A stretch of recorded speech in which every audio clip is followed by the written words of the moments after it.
ciel augmenté, bon, vous avez la possibilité de choisir un objet qui est là, ou vous pouvez bien évidemment télécharger soit des nouveaux objets, hein, comme dans le ciel ici, hein, vous pouvez bien évidemment télécharger des nouvelles images et aller sur le marketplace, pourquoi pas. Alors, dans le ciel augmenté, c'est pareil, vous pouvez télécharger des nouveaux objets, et vous avez ici affiché le dossier d'objets si vous voulez rajouter des objets personnalisés. Il vous est possible d'ajouter des objets personnalisés. Je vous conseille de le faire en PNG pour avoir l'effet de transparence. Bon là c'est très simple, hein. On va prendre un exemple ici. Je ne vais pas prendre le vaisseau spatial ni la girafe, mais je vais prendre par exemple ici, bon les oiseaux. On va prendre un truc plus ou moins concret. Bon là il y en a un petit peu trop, on va prendre le 2, je vais regarder s'il y en a... Ouais, ça c'est pas mal. Ceci, voilà. Vous pouvez déployer et mettre les réglages avancés. C'est un petit peu plus simple. Ici, vous avez la possibilité de placer l'objet. Bon, là en l'occurrence, c'est les petits oiseaux. On va les mettre là, hein. Voilà. On va peut-être un peu les réduire. Et les mettre justement ici. Voilà. Une fois que vous allez les placer, vous cliquez encore à nouveau sur le bouton. Vous avez la quantité ici 100. Vous pouvez les mettre dans la brume juste comme ceci. On va essayer de les incruster, vous voyez, juste comme ceci. Pour donner un effet assez réaliste. Il faut vraiment faire attention avec cela parce que si vous ne mettez pas votre objet correctement, il se peut que ça se passe pas naturellement ici. Donc là, en l'occurrence, on va essayer de faire quelque chose d'assez sympa. Bon, je vais le mettre plus ou moins comme ceci. On va rajouter peut-être un peu de chaleur, voilà. Et vous avez ici un curseur d'éclairage retravaillé. Vous voyez, juste comme ceci. Là, forcément, il n'y en aura pas. Vous avez le perfectionnement du masque qui est ici. Mais là, en l'occurrence, on ne verra pas grand-chose. La défocalisation, c'est pour jouer justement avec une espèce de mise au point. Vous voyez, juste un peu comme ceci. Et si vous jouez avec la symétrie d'objet, ça va être la même chose que le remplacement de ciel, vous voyez. On peut le mettre de l'autre sens, vous voyez. Bien sûr, on va essayer de faire quelque chose d'assez correct. Je vais ajouter ce truc-là comme ça. Et vous voyez, on a un petit peu cet effet-là. Bon, bien sûr, on peut replacer cet objet-là, pourquoi pas.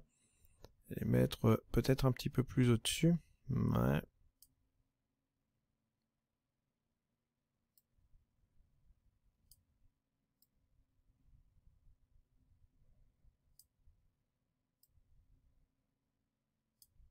Et les mettre peut-être là. Voilà.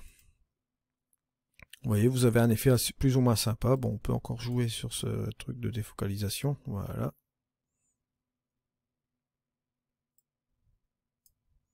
Voilà, pour avoir un effet plus ou moins comme ça. Donc ça, c'était pour le ciel augmenté. Maintenant, nous allons parler de l'atmosphère AI par intelligence artificielle. C'est la nouveauté aussi du Minard AI, hein, qui fonctionne vraiment très bien. Bon, franchement, c'est très simple. On a seulement 3 curseurs, d'accord, la quantité, la profondeur et la clarté. Et vous avez différents types de brouillard. Vous voyez, brouillard ici, niveau de brouillard, brume.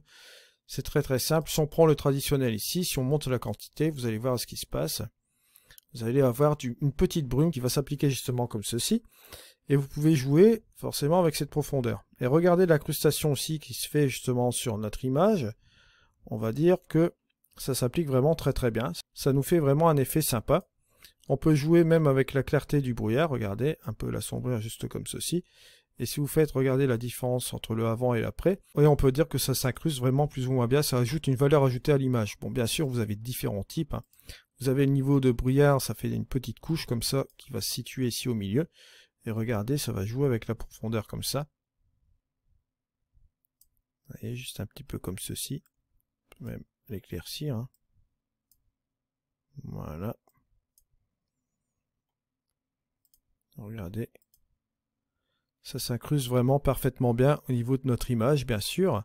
Si vous utilisez par exemple la brume ici, pareil, hein.